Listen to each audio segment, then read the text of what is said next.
बैतुल मक़दिस हमारा है।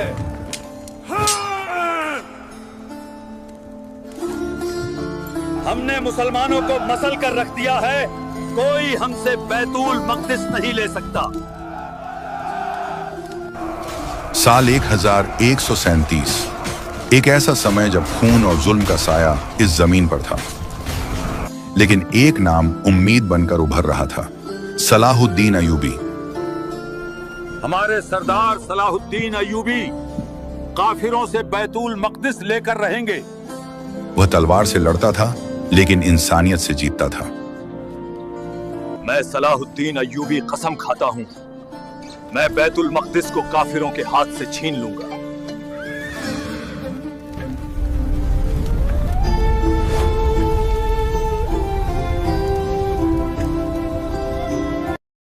साल 1099, बैतुल मक़दिस, वो पाक जमीन जहां कभी पैगंबरों ने कदम रखे थे, आज आग में जल रही थी।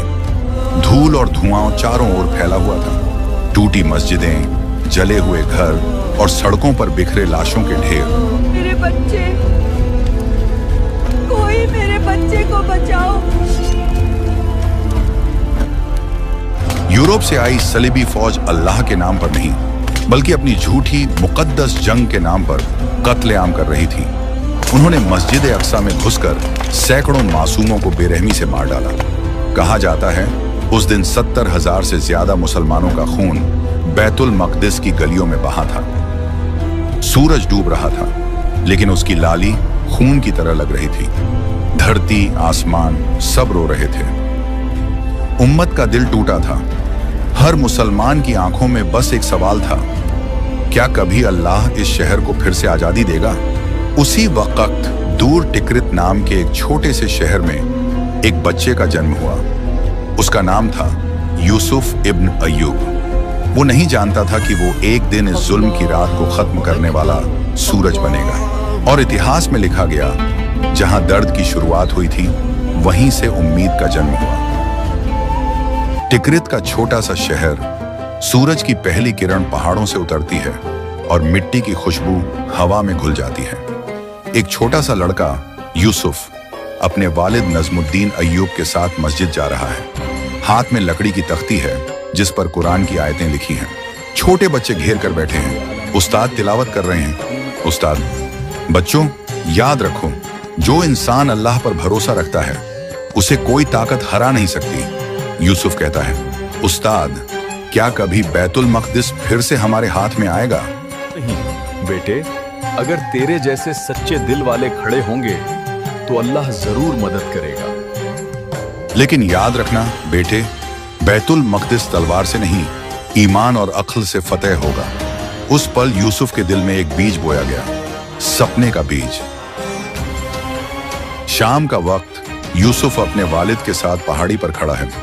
नीचे नदी बह रही है, आसमान में परिंदे उड़ रहे हैं। बेटे, जब तू बड़ा होगा तो अल्लाह के बंदों की मदद करना, कभी जुल्म के सामने सिर मत झुकाना। अब्बा, अगर अल्लाह मुझे ताकत देगा तो मैं बैतुल मक़दिस को आजाद कराऊंगा। शायद उस वक्त उसके वालिद को भी नहीं पता था कि यह बच्चा एक दिन सुल्तान सलाहुद्दीन अय्यूबी कहलाएगा। वो बच्चा जो अपनी मुस्कान में रहमत रखता था, पर अपनी तलवार में न्याय और साहस। या अल्लाह, मुझे इतना बड़ा बना दे कि मैं तेरे घर की हिफाजत कर सकूं।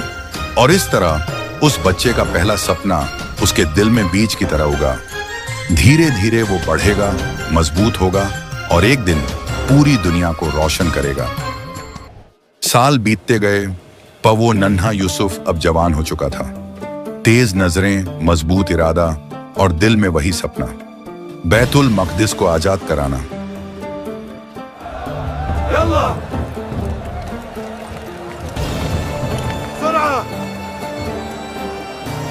सलाहुद्दीन अब एक नौजवान फौजी है, अपने चाचा शिरकुह के साथ खड़ा। यूसुफ, जंग तलवार से नहीं, दिमाग से जीती जाती है। चाचा, मैं जंग सिर्फ जमीन के लिए नहीं लड़ना चाहता। बाजी, मैं जंग लड़ना चाहता हूं भाई, उम्मत की इज्जत के लिए। अल्लाह करे तेरा नाम एक दिन दुनिया जाने।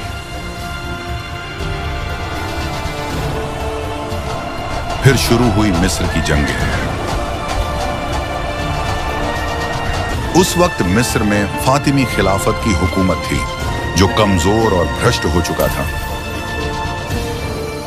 सलीबी सेनाएं मौका तलाश रही थीं कि मिस्र पर कब्जा कर लें, लेकिन अल्लाह ने मिस्र की हिफाजत के लिए सलाहुद्दीन अय्यूबी को भेजा था।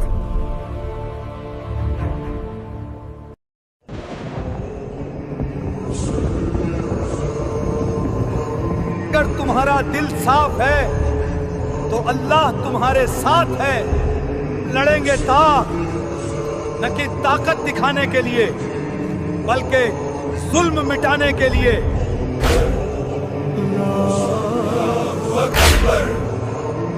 अल्लाहु अकबर। सिपाहियों, अल्लाह के नाम पर आगे बढ़ो, डरना मत, जीत यकीनन हमारी है। तू गिरा नहीं है, बस भाग गया है। उठो, अल्लाह हमारे साथ है। मिस्र की यह जंग महीनों चली, लेकिन आखिरकार सलाहुद्दीन की हिकमत अमली और ईमानदारी ने हर दुश्मन को घुटने टेकने पर मजबूर कर दिया। फातिमी खलीफा की मौत के बाद मिस्र के लोगों ने एक ही आवाज में कहा, हमारे सुल्तान सलाहुद्दीन अय्यूबी। आज से मिस्र में कोई भूखा नहीं सोएगा। ये मुल्क तलवार से नहीं, इंसाफ से चलेगा।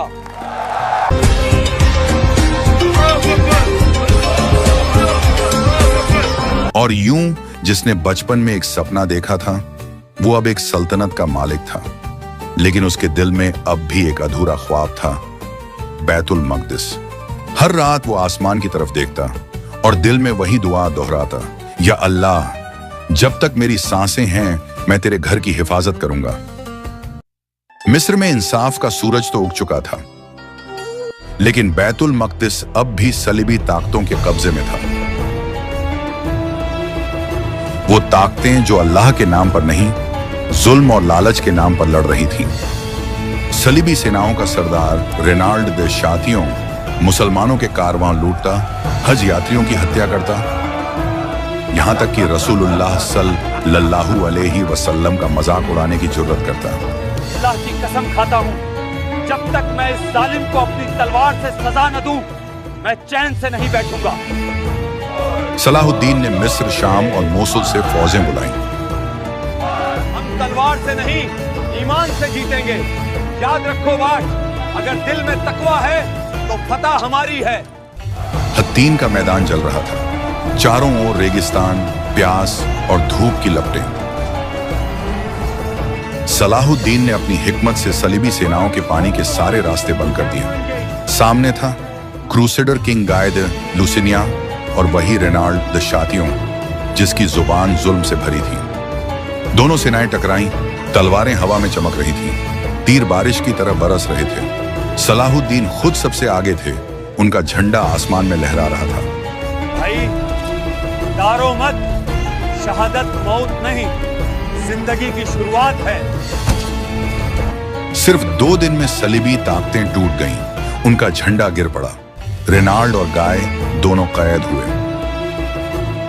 रेनाल्ड, तूने मुसलमानों का खून बहाया, अब इंसाफ का वक्त आ गया। वो अपनी तलवार उठाते हैं, एक वार करते हैं, रेनाल्ड गिर जाता है। और यूं सलाहुद्दीन ने अपनी कसम पूरी की, जालिम को मिटाकर इंसाफ को जिंदा कर दिया। हत्तीन की ये जीत सिर्फ एक जंग की जीत नहीं थी, ये थी ईमान की जीत, जुल्म पर इंसाफ की जीत। अब रास्ता खुल चुका था, बैतुल मक़दिस तक पहुंचने का रास्ता। सुल्तान सलाहुद्दीन अय्यूबी अब फतह के सफर पर निकल चुके थे, उस शहर की ओर जहां से नबियों की दुआएं उठी थीं, बैतुल मक़दिस की ओर। साल था 1187 ईस्वी। हत्तीन की जंग में फतह के बाद सलाहुद्दीन की फौज अब उस मुकद्दस शहर के दरवाजे तक पहुंच चुकी थी, बैतुल मक़दिस। वो शहर जहां से एक वक्त में मुसलमानों की अजन उठती थी, अब घंटियों की आवाज में डूबा हुआ था। लड़ेंगे मगर खून के बदले खून नहीं। हम शहर को वापस लेंगे मगर रहमत से, इंसाफ से। सलाहुद्दीन ने अपनी फौज को हुक्म दिया, कोई बच्चा, कोई औरत, कोई बेकसूर, किसी पर भी हाथ नहीं उठाना। यह वो लम्हा था जब जंग का मैदान इंसाफ की मिसाल बन गया। शहर के अंदर डर का माहौल, सलीबी फौजें थकी हुई, औरतें, बच्चे रो रहे हैं। हम हार चुके हैं मगर मैं अपने लोगों की जान की भीख मांगता हूं। हमारे लोगों को जान की अमान है क्योंकि इस्लाम का हुक्म है रहमत उन पर भी जो हमसे लड़े। और फिर 2 अक्टूबर 1187, वो दिन जो इतिहास के सुनहरे पन्नों में दर्ज हो गया। चारों ओर अल्लाहू अकबर की सदाएं गूंज उठी। सैनिकों की आंखों में आंसू थे। सदियों का दर्द आज अल्लाह ने मिटा दिया था। सैकड़ों मुसलमान हाथों में पानी, कपड़े और इत्र लिए हुए क्रॉस हटाए जा रहे हैं। जगह जगह से धूल झाड़ी जा रही है। वो मस्जिद जो सालों से सलीबियों के कब्जे में थी, आज फिर से सज रही थी अल्लाह के नाम से। एक बुजुर्ग आदमी ने रोते हुए मस्जिद के फर्श को चूमा और कहा, ए अक्सा, हम वापस आ गए। सलाहुद्दीन मस्जिद के अंदर दाखिल होते हैं। उनकी आंखें नम हैं, वो सजदे में गिर जाते हैं। या अल्लाह, तेरी रहमत ने हमें इज्जत दी। हमने जंग नहीं जीती, तूने हमें जिता दिया। इतिहास में शायद ही कोई विजेता ऐसा हुआ हो जिसने अपने दुश्मनों पर रहमत की मिसाल कायम की हो। सलाहुद्दीन ने न बदला लिया, न लूट की, बल्कि सबको अमान दी, सबको घर लौटने दिया। यूरोपीय इतिहासकारों ने भी लिखा, सलाहुद्दीन वो बादशाह था जिसने दुश्मनों के दिलों को भी जीत लिया। और यूं 400 साल की उस रात का अंत हुआ जिसने उम्मत को आंसुओं में डुबो दिया था। अब बैतुल मक़दिस फिर से अल्लाह के नाम पर इंसाफ और अमन की जगह बन गया। सलाहुद्दीन चला गया मगर उसकी रहमत, उसका ईमान आज भी बैतुल मक़दिस की हवाओं में जिंदा है। बैतुल मक़दिस आजाद हो चुका था। मस्जिद ए अक्सा में अजान की आवाज फिर से गूंज रही थी। शहर में अमन था, रौनक थी, लेकिन सुल्तान का चेहरा अब थका हुआ था। वो दिन रात लोगों की खिदमत में लग गए। गरीबों के बीच बैठते, बीमारों का हाल पूछते और हमेशा कहते, मैं सिर्फ अल्लाह का बंदा हूं, कोई राजा नहीं। सलाहुद्दीन लेटे हुए हैं, बेहद कमजोर, चेहरे पर सुकून, होंठों पर जिक्र। मालिक, कुछ चाहिए आपको? ये तो बहुत कुछ था, मगर अब बस अल्लाह की रहमत चाहिए। जब उनकी मौत हुई, उनके घर में सिर्फ एक चादर थी और कुछ सिक्के भी नहीं। लोग रोते हुए कहते थे, देखो, जिसने मुल्कों पर हुकूमत की वो चला गया और अपने साथ कुछ भी नहीं ले गया। हजारों लोग सड़कों पर, सबकी आंखों में आंसू। जनाजा आगे बढ़ रहा है। लोग चिल्ला चिल्ला कर कह रहे हैं, अल्लाह रहम हमारे सुल्तान पर। कहा जाता है उस दिन यहूदियों ने भी, ईसाइयों ने भी और मुसलमानों ने भी सलाहुद्दीन के लिए दुआ की, क्योंकि उन्होंने सिर्फ एक कौम नहीं, इंसानियत को राहत दी थी।